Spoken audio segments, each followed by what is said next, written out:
tu veux prendre 2-3 petites secondes. Oui, on va refaire un petit point. 39, Lénie Rosé, la française. Troisième, Béatrice. Alors vous retrouvez Varin, Benoît Bernard, médaille d'argent en championnat du monde de verre. Un autre bateau, Oyer Sigos. Lui là, Oyer, qui a été troisième aux Jeux Olympiques de Barcelone en C2000. Et Pascal Sigos, quatrième en C1 1000 mètres. Un autre bateau aussi, Gras Pétain, un autre bateau dans un bateau rouge qui a été fait avec Philippe Renaud, une bien belle médaille de bronze aux Jeux Olympiques de Séoul en C2 500 mètres. Nous aurons Voyer Pilaton, Voyer de très...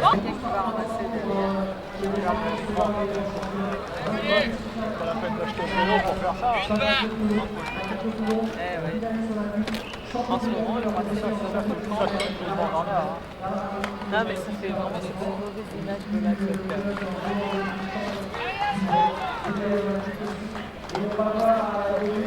Allez, Marc!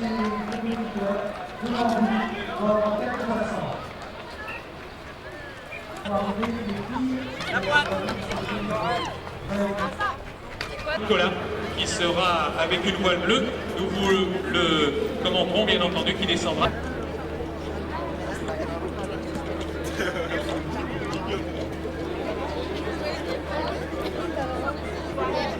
Ah d'accord, donc ils ne sont pas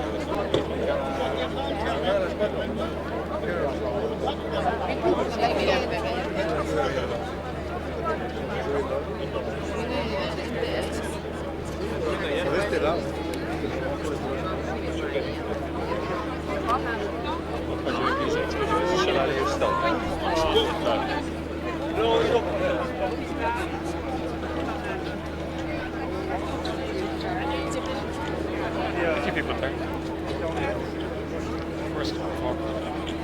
Ils vont se rapprocher de la Tour Eiffel. Alors là, ça devient un peu dangereux, c'est vrai. Et ils vont se rapprocher pour revenir atterrir près du pont d'Iéna, pratiquement à l'entrée du pont d'Iéna. Mais vous allez voir très distinctement, ils vont évoluer devant vous. Ils sont donc 5 à avoir décollé. Philippe Archambault aura une voilure verte, c'est celui qui est le plus loin au-dessus du 16e arrondissement de Paris, administrateur du centre de parachutisme sportif de la Ferté-Gaucher en Seine-et-Marne, moniteur de parachutisme bien sûr comme la plupart le sont. Champion de France de précision d'atterrissage par équipe, il possède à son actif 3800 sauts. C'est la voile la plus éloignée. La voile jaune tout en haut, c'est celle de Patricia Glanard qui arrivera en dernier.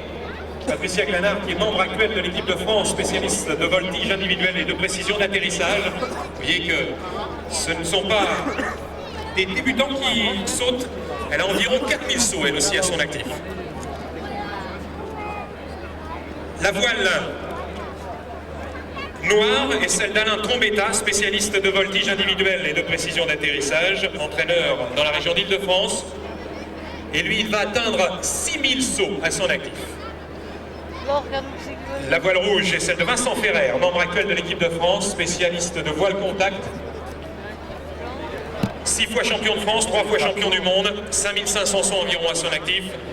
Et la voile bleue est celle qui porte la flamme olympique, c'est celle de Bernard Collat, qui fut vice-champion du monde, 6 fois champion de France, ancien président de la Fédération française de parachutisme pendant 10 ans et qui maintenant fait partie de la Fédération internationale et qui est également membre du comité international et national olympique. Voilà, l'arrivée ici de la voile verte et la descente pendant ce temps de Bernard Collat qui arrive maintenant avec la voile bleue. Le voici Bernard Collat. Vous pouvez les applaudir bien entendu à chaque atterrissage. La voile rouge est celle de Vincent Ferrer et la descente de François Legrand qui devrait se faire d'ici quelques instants, le spécialiste d'escalade qui va descendre en rappel du 2e étage de la Tour Eiffel avec la voile noire qui va arriver maintenant. Alain Trombetta. François Legrand est au 1er étage, il va arriver, vous allez le regarder entre les 4 piliers de la Tour Eiffel. François Legrand qui est en train de descendre en rappel. Voici la voile noire d'Alain Trombetta, spécialiste de voltige lui aussi et de précision d'atterrissage. 6000 sauts à son actif. Celui qui possède le plus grand nombre de sauts de ces 5 parachutistes. Et la dernière, qui devrait arriver pratiquement en même temps que François Legrand. Regardez, avec le drapeau olympique, qui, lui, est descendu en rappel du 2e étage de la Tour Eiffel. Et je peux vous dire que ce n'est pas facile. On peut d'ailleurs l'applaudir pendant sa descente, François Legrand. 120 mètres de rappel. Il a fallu trouver une corde de 120 mètres, ça n'est pas de 150 mètres, elle fait 150 mètres. Et l'arrivée au sol de Patricia Glanard, 2 fois vice-championne du monde, 9 fois championne de France. La voici Patricia, qui elle aussi va arriver au point exact, avec François Legrand qui descend donc avec le drapeau olympique. Et la présence sous le regard, bien entendu, des personnalités qui sont donc venues pour cette cérémonie de commémoration et cette cérémonie, bien entendu, très importante, ce rite important de la flamme olympique. Il a l'envers, le gars. Et Louis Moses qui sera l'un des premiers à transmettre cette flamme, le champion olympique, vous le verrez tout à l'heure. Le président du comité national olympique et sportif français, M. Henri Serrando, qui est également sur le podium. Attendant la présence de son excellence Juan Antonio Samaranch, le président du comité international olympique. Et 2 fois vainqueur de la Coupe du Monde, François Legrand, qui a débuté l'escalade à 3 ans avec son père et son grand-père, qui était guide d'alpinisme, et qui est ici devant les jeunes enfants. Alors que les parachutistes arrivent avec les couleurs olympiques, le bleu, le jaune, le noir, le rouge et le vert, commémorant bien entendu les 5 anneaux olympiques et la flamme. Et c'est peut-être le plus important, la flamme tenue par Bernard Collat, 6 fois champion de France, vice-champion du monde. Il fut président de la Fédération française de parachutisme pendant 10 ans, actuellement administrateur du comité national olympique et sportif français.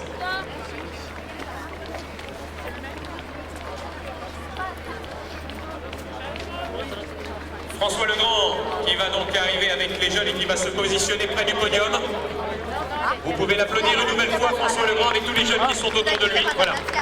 Pour cet exploit réussi ici et sa descente en rappel. Et les parachutistes qui viennent nous rejoindre. Philippe Archambault, Vincent Ferrer, Alain Trombetta, Bernard Collat qui porte la flamme et Patricia Glanard.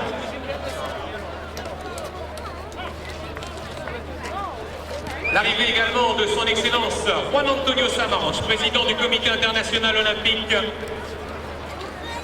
qui arrive maintenant et qui va être donc accueilli comme il se doit par le maire de Paris, M. Jacques Chirac, et le président du comité national olympique et sportif français, M. Henri Serrando,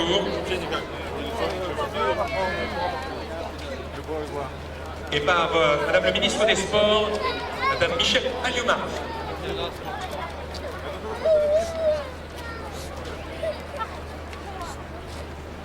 Alors nous allons bien entendu procéder à la transmission de la flamme. Donc s'il vous plaît, nous allons dégager voilà l'entrée du podium. Cette flamme qui, je vous le rappelle, est transmise rituellement à chaque fois qu'il y a un événement olympique. Et c'est M. Bernard Collat donc, qui va transmettre cette flamme au président du comité national olympique et sportif français, M. Henri Serrando.